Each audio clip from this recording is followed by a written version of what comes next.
Can foot posture affect pelvic floor? Oh yeah, it's a big thing and it's something that's commonly missed. Now, the question is how? And the answer is the muscles of the foot actually connect directly to the pelvic floor. How? So, we have a pelvic floor, and the pelvic floor is this ring of muscle that sits underneath, and we don't often get to see it, but there's muscles on the other side of that ring. And those muscles around the ring are actually in the buttocks, they're around the hip joint, they go down to the knee joint, and those will eventually all cross down to the ankle joint and subtalar joint, to the joints in the feet.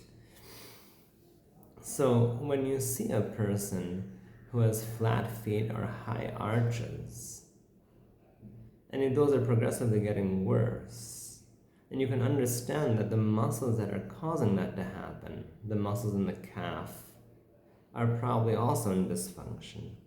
If those are in dysfunction, the muscles above those, the ones in the thigh, can be in dysfunction. If those are in dysfunction, they start from the pelvic floor, and they start from the bones of the pelvic floor.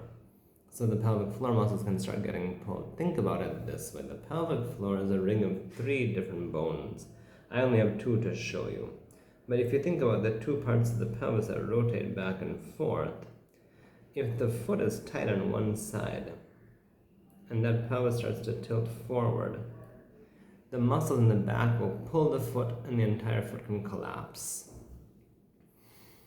These are much easier to demonstrate with models, but I don't have any to show you right now.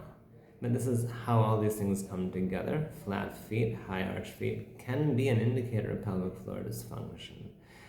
One foot that's too small can also indicate pelvic floor dysfunction simply because the nerves that grow that are in a dysfunctional state, so the nerves that supply the pelvic floor, which happen to be the same, will also be affected.